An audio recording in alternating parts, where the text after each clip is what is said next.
Sa nakaraan nating video ay natapos tayo kung saan walang nagawa maging ang mga Golden Law Enforcement ng Holy Region, kaya naman sa huli ay napaslang ang dalawa sa mga ito habang ang isa naman ay napatakbo sa sobrang takot.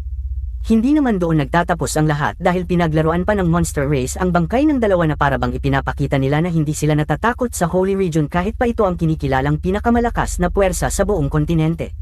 Sa kabilang banda naman ang elder ng The Four Extreme Sect ay hindi mapigilan na mainis sa nangyaring pagkakatakas ng isang Golden Law Enforcement, gayong alam niyang malaking problema iyon sa oras na makapagsumbong ito sa Holy Region. Habang naiinis naman ang elder ay tuwang-tuwa naman si Tang Jia na pinagmamasdan ang dalawang bangkay ng Golden Law Enforcement, gayong ito raw ang patunay niya na seryoso talaga siya sa kanyang mga hangarin. Dagdag pa ni Tang Jia na tamang-tama lamang daw na gamitin niyang sakripisyo ang dugo ng Golden Law Enforcement dahil bukod daw dito ay wala na siyang naiisip pa na mas hihigit pang magandang sakripisyo. Sobra namang ikinatakot ng ilang mga cultivator sa loob ng barrier ang mga binitawan na salita ni Tang Jia at para sa kanila ay mukhang nasisiraan na raw talaga ito ng ulo. Ang grupo naman ng mga matataas na opisyal ng Merchant Alliance ay tahimik lamang dahil hindi nila maipaliwanag kung saan humuhugot ng lakas ng loob si Tang Jia para gumawa ng mga ganito katindi na gawain. Bigla namang sumigaw sa gitna ng katahimikan si Elder Zhu at sinasabi nito kila Tang Jia na kung maaari daw ay pakawalan na lamang sila dahil hindi naman daw silang kabilang sa Merchant Alliance. Pahabol pa ni Elder Zhu na handa raw siyang magbayad ng kahit gaano kalaki na halaga makaalis lamang siya kasama ng dalawa niyang young master, kaya naman sana raw ay mapagbigyan siya. Sa ginawa naman ni Elder Zhu ay sobrang nadismaya ang mga elder ng Merchant Alliance, gayong sino raw ang mag-aakala na ang tinitingala na elder ng isa sa 7 major forces sa kontinente ay handang magpakababa para lamang sa pansarili nitong kaligtasan. Matapos naman ang ginawa ni Elder Zhu ay biglang nagsigayahan ang iba pang mga naruroon na manunood at bawat isa sa kanila ay may kanya-kanyang sinasabi para lamang mapagbigyan sila na makatakas. Ang isa sa kanila ay ipinangalandakan na mayroon daw siyang malalim na koneksyon kay Tang Jia dahil maituturing na raw silang magbayaw na dalawa matapos daw magkaroon ito ng relasyon sa kanyang kapatid na babae na nagtatrabaho sa isang bar. Saad pa ng isang nagpakilalang ruan na parehas din daw sila ni Tang Jia na mabalahibo ang katawan, kaya naman tiyak na magkakasundo raw sila na dalawa sa lahat ng bagay. Sa mga pinagsasabi naman ng mga hindi kilalang individual ay labis na nainis si Tang Jia, kaya naman nanggigala itong sumigaw na manahimik daw ang lahat bago pa man siya tuluyan na magalit. Wala daw siyang balak na patakasan ang kahit sino man, gayong simulat sa pool daw ay plano na nila na paslangin ang lahat ng naririto. Lumipat ang eksena kay Elder Zhang at tinatanong nito si Tang Xin kung mayroon pa ba raw silang ibang maaaring pwedeng gawin sa kanilang sitwasyon. Agad naman na sumagot si Tang Xin kung saan bukod sa naisip niya kanina ay wala na siyang ibang ideya pa, lalong-lalo na ngayon na desidido talaga ang kanyang kapatid na paslangin ang kahit sino man. Mabilis naman na naunawaan iyon nila Elder Zhang dahil napagtanto nila na maging ang mga Golden Law Enforcement nga raw ay hindi nakaligtas sa kamay ng mga mababagsik na Monster Race. Si Vice President Kui naman ay muling napalapit kay Li Yunxiao para sabihin na itutuloy na raw nila ang kanilang plano, gayong mukhang iyon na lamang daw ang namumukod tangi nilang paraan sa kasalukuyan. Hindi naman tumanggi si Li Yunxiao sa sinabi ni Vice President Kui, pero bago daw siya umalis ay nais niyang siguraduhin muna ng lahat ang kaligtasan ng kanyang mga kasamahan na may iwan, gayong ayaw niya raw na makitang malagay sa alanganin ang sitwasyon nito habang nakikipaglaban siya. Sumang-ayon naman agad doon si Vice President Kui at pangako pa niya na poprotektahan niya raw sa abot ng kanyang makakaya ang lahat ng miyembro ng Tianyuan Merchant Guild, kaya naman magtiwala lang daw sa kanya si Li Yunxiao. Bigla namang sumingit si Tang Xin sa usapan at ipinaalala nito kay Li Yunxiao na kahit ang isa lamang daw sa mga array core ang mawala ay mataas ang tsansa na masisira na ang formation, kaya naman doon lang daw mag-focus ang ating bida. Sumagot naman si Li Yunxiao na hindi na raw nila kailangan na gawin pa iyon, gayong ang plano niya raw ay ang direkta na lamang na wasakin ang Abhidharma Wheel Artifact. Labis naman na nagulantang si Tang Xin pati na rin ang lahat sa binitawan na salita ni Li Yunxiao, gayong ang Abhidharma Wheel Artifact daw ang pinakamalakas sa formation, kaya naman paano raw ito mawawasak ng ating bida. Isa pa ay nakita naman daw nila ang lakas ng mga Monster Race na hindi nagawang talunin ng Golden Law Enforcement, kaya naman siguradong mabibigo lamang daw ang plano ni Li Yunxiao kung ang Abhidharma Wheel Artifact daw ang pupuntiryahin nito. Ipinaliwanag naman agad ni Li Yunxiao ang kanyang nalalaman kung saan nadiskubre niya raw na ang Abhidharma Wheel Artifact ay hindi ganun kalakas sa kasalukuyan at madali lamang itong wasakin kung matatamaan niya ng isang malakas na atake. Dagdag pa ni Li Yunxiao na ang dahilan daw kung bakit pinoprotektahan ito ni Demon Lord Shang ng matindi ay dahil sa hindi ito maaaring magambala ng kahit kaunti, kaya naman ang kailangan lamang daw niya ay ang pagkakataon na mapuntirya ito. Matapos naman magpaliwanag ni Li Yunxiao ay direkta niyang tinawag si Demon Lord Shang, sabay tinanong kung tama ba raw siya o mali. Sa tanong ng ating bida ay agad na sumagot si Demon Lord Shang nang walang pag-aalinlangan at hindi nito itinatanggi na ganun na nga raw ang sitwasyon ng Abhidharma Wheel Artifact sa kasalukuyan. Sinabi pa ni Demon Lord Shang na bagamat makapangyarihan daw kasi ang Abhidharma Wheel Artifact ay nawawalan naman daw ito ng silbi sa oras na magsimula ng ma-activate ang makapangyarihang formation. Pahabol pa ni Demon Lord Shang na ang dahilan din daw ng pakikipagkasundo niya kay Xiang Zi na gamitin ang Dragon Aura ay dahil gusto niyang walang makalapit sa Abhidharma Wheel Artifact habang kinukuha nito ang mga life force sa buong Songyang City kaya naman hindi raw niya itatanggi na tama nga talaga ang ating bida. Gayunpaman ay hindi na raw mahalaga pa kung alam ni Li Yunxiao ang kahinaan ng Abhidharma Wheel Artifact dahil wala naman daw itong magagawa kahit na lumabas daw ito at harapin sila.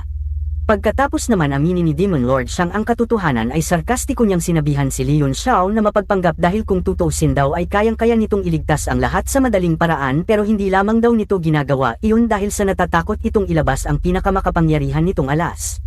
Agad naman na naintriga ang mga nakarinig sa tinura ni Demon Lord Shang subalit bago pa man sila makapagtanong ay inunahan na sila ni Li Yunxiao sa pagsasabi na mayroon daw siyang sariling paraan para resolbahin ang kanilang problema kaya naman magtiwala lang daw muna ang lahat sa kanya pansamantala. Saad pa ni Li Yunxiao na wag din daw siyang tuksuhin ni Demon Lord Shang gayong parehas lamang daw sila ng tinatago na sekreto at alam din daw nila parehas kung gaano kabigat ang magiging problema nila sa oras na madiskubre iyon. Matapos naman sumagot ni Li Yunxiao ay binago na niya ang usapan sa pagtatanong kung sino raw ang misteryosong imahe ng babae na lumitaw sa Abhidharma Wheel Artifact dahil parang nakita na niya raw ito dati at mayroon siyang malalim na impresyon dito. Mabilis naman na nagulantang si Demon Lord Shang sa naging tanong sa kanya at hindi siya makapaniwala na mayroong alam si Li Yunxiao patungkol sa pinakamatinding sekreto ng kanilang monster race. Dali-daling tinanong ni Demon Lord Shang kung totoo ba raw talagang nakita ni Li Yunxiao ng personal at kung oo ay saan naman daw iyon dahil nais niyang malaman. Maging ang iba pang miyembro ng monster race ay napalapit na rin sa sobrang pagkainteresado at alam nila na sobrang importante ang bagay na ito para sa kanilang lahi kaya naman kailangan nilang malaman ang katotohanan. Subalit sobrang tuso ni Li Yunxiao dahil agad itong tumanggi na sumagot sabay nagbigay pa ng kondisyon na kailangan daw munang sabihin ni Demon Lord Shang kung sino yun bago niya sabihin kung saan niya ito nakita. Hindi naman pumayag si Demon Lord Shang dahil hindi siya naniniwala na tutupad ang ating bida lalong-lalo na nakilala niya itong napakamapang lamang. Isa pa ay malalaman niya rin daw ang katotohanan mamaya sa oras na maayos na niya ang Armillary Sphere Artifact gayong sa mga oras daw na iyon ay mapipilitan ng ating bida na magsalita sa ayaw man daw nito at sa gusto. Natawa naman ang ating bida sa sinabi ni Demon Lord Shang at kasunod nun ay sumugod siya ng mabilis habang sinasabi na panuulin daw ng monster race kung paano niya wawasakin ang Abhidharma Wheel Artifact. Sa ginawa namang pagsugod ng ating bida ay agad na kumilos si Xiang Zi para ihanda na gamitin ang Dragon Aura pero tila walang paki doon si Li Yunxiao dahil dumiretso pa rin ito paitaas na para bang walang nakikita. Sa isip-isip ni Xiang Zi ay mukhang minamaliit daw siya ng ating bida sa ginagawa nitong pagbabaliwala sa kanya kaya naman dapat niya raw itong turuan ng leksyon.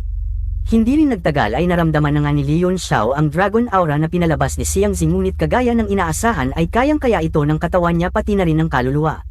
Bukod pa dyan ay nadiskubre din ni Li Yunxiao na ang kapangyarihan ng Abhidharma Wheel Artifact na tumatama sa kanya ay nagagawa ding i-refine ng makapangyarihan niyang katawan para maging spiritual energy na magagamit niya kaya naman mas lalo siyang naniwala na magtatagumpay siya sa kanyang pinaplano. Maya-maya pa ay nakalapit na nga si Li Yunxiao sa Abhidharma Wheel Artifact pero doon ay agad siyang hinarangan ng dalawang miyembro ng monster race na sina Master Ku at Master Yi.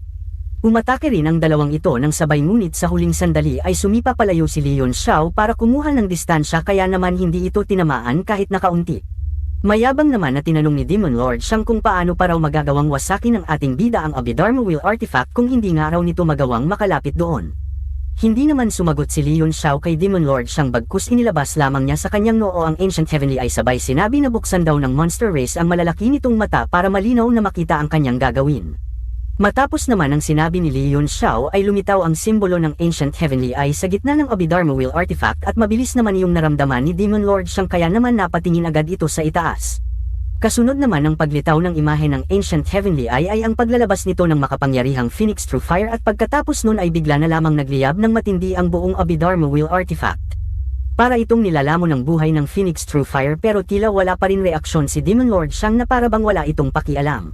Si Xiang Zi naman na naramdaman ng Phoenix True Fire ay sobrang nagulantang kaya naman dali-dali itong napalingon sabay napatanong kung isa rin ba raw na descendant ng Ancient True Spirit si Li Yunxiao kagaya niya.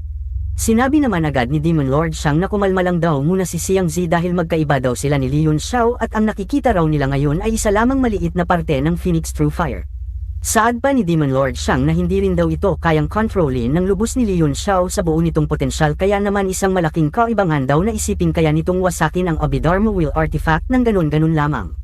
Natawa naman si Leon Xiao sa tinura ni Demon Lord Shang dahil nagkakamali daw ito ng akala na plano niyang gamitin ang Phoenix True Fire para wasakin ang Abhidharma Wheel Artifact.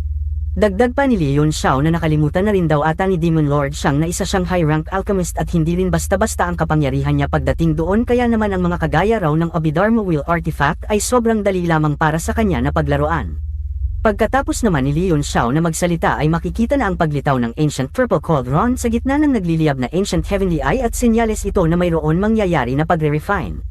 Agad naman pinatotohanan iyon ng ating bida dahil sinabi niya nang may kumpiyansa na gamit daw ang malawak niyang kaalaman sa alchemy art kasama ng Phoenix True Fire at ng Ancient Purple Cauldron ay babaguhin niya ang estado ng Abhidharma Wheel Artifact. Maya-maya lamang daw ay isa na lamang itong piraso ng walang kwentang bagay, kaya naman maghanda na raw si Demon Lord Shang na itapon ito. Muli namang lumiyab ng malakas ang Phoenix True Fire at kagaya nga ng inaasahan ay nagsimula ng i-refine ng Ancient Purple Cauldron ang Abhidharma Wheel Artifact. Bukod pa dyan ay makikita rin ang paglitaw ng mga Ancient Gold Inscription sa ginagawa ng ating bida at nangangahulugan iyon na sobrang malakas ang refining technique na ginagamit niya. Sa mga punto namang iyon ay nagsimula ng mabahala si Demon Lord Shang dahil kahit saan niya tingnan ay hindi niya maunawaan ang mga Ancient Gold Inscription na ginagamit ng ating bida.